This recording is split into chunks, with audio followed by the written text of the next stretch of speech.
This is not an isolated circumstance in terms of the wages. Pretty much all employees that are Sea Org members worldwide are they're paid a maximum of $50 a week, and that goes for pretty much all the countries that Scientology operates in. That's how much all of the Sea Org members are paid.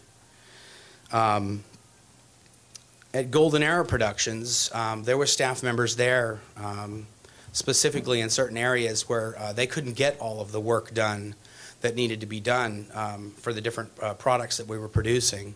And outside professionals would sometimes be brought in to do the same jobs that employees of Golden Era were doing, Sea Org members were doing. In one case, a gentleman that I knew, he was being paid $50 a week, about $7 a day, to do work on videos, and they were bringing outside professionals in that they were paying $1,200 a day to do the same job that this guy was doing. So to give you an idea of how much they might have to pay the people that were working there if they were being paid equivalent wages in the real world, quote unquote.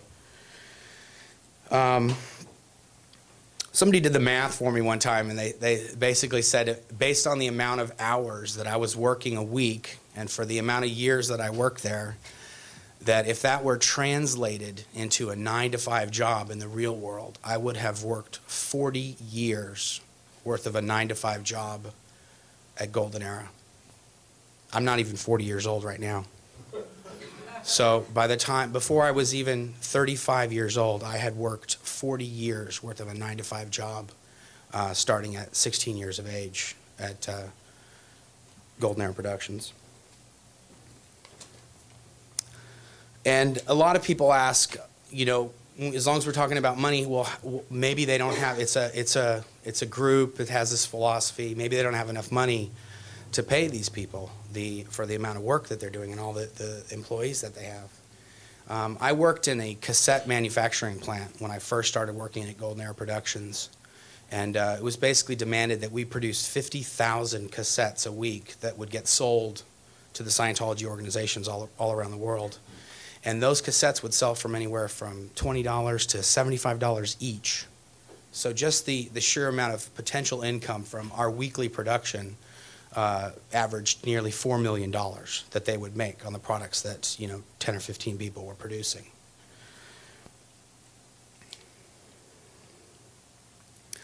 Additionally, during my time there, I designed, built, and installed audiovisual systems for Scientology organizations all around the world. And these systems are still being sold and installed by Scientology, the ones that I built when I was there during my 15 years of employment.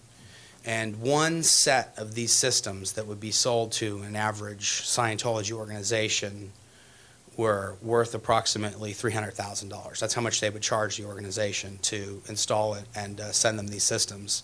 And they've probably made an upwards of $10 to $15 million just on the systems that I installed or built for them while I was there. So there's no lack of funds to be able to pay the people that are working for them.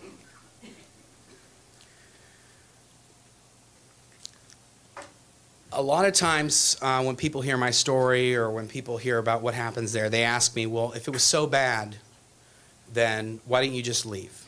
You know, why don't you just walk out and just start over?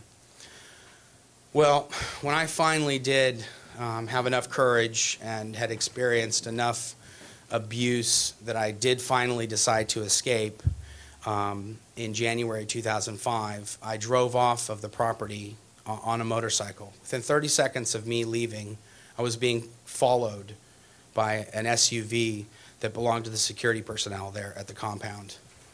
They chased me down the highway as I was heading into the local town, and they insisted that I come back. They're yelling at me out the window, you gotta come back, you can't leave, you know, think about what you're doing. And I just refused, continued to drive on, and they actually ran me off the road on my motorcycle. They literally just pushed me right off of the road. I crashed, and when that happened, somebody driving by called 911.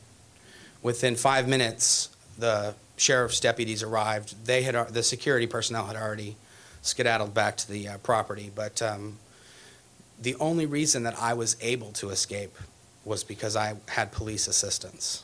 and I had 2 sheriff's deputies escorting me into the local town near the compound. And this is all detailed in police reports that are available on the internet. But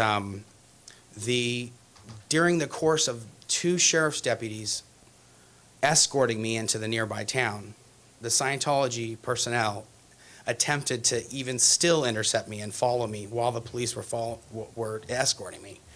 And only by the threat of them being arrested by the police did they back off and let the police take me to safety. So when people say, why didn't you just leave?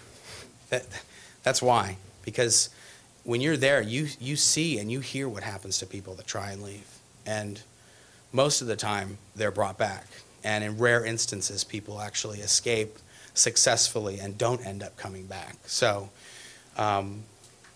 yeah, it's not the easiest thing for somebody that works there to actually be able to get out. And then even then, once you do get out, you don't have any money.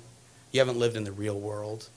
You don't even know if you're going to be able to get a job, if you're going to be able to eat tomorrow. So there's a lot of aspects to how they're able to keep people there and why more people aren't leaving and getting out and up here on the stage today.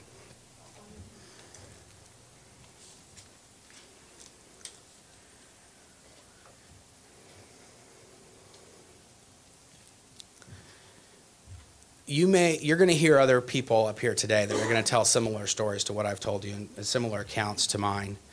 And I hope this gives you a glimpse into what happens and how the different people there are treated. And even once people do leave and once people are able to get out, a few people here today witnessed just as few as 3 or 4 days ago, private investigators following me around while I'm driving in Hollywood, attempting to find out who I'm talking to, where I'm going, what I'm doing. I've had private investigators dig through my trash, follow me to taking my kids to school in the morning, following me to the grocery store. So there's no shortage of the things that the Scientology organization will do to silence their critics. And in a lot of cases, even the people that do finally get out of there and finally do escape, they're intimidated and they're harassed so much that they would never, ever dare speak out or speak to the media about what goes on. And finally, in the past few months, in the past year, more and more people have had enough courage to say what happened to them, and they're not afraid of what's going to happen to them from the Scientology organization, or they're not backing down based on the intimidation that they're getting. And hopefully by this and people carrying these stories and getting the word out there, we can expose the actual things that occur there. And yeah, hopefully we can end this and other people don't have to suffer like I have. Thanks a lot.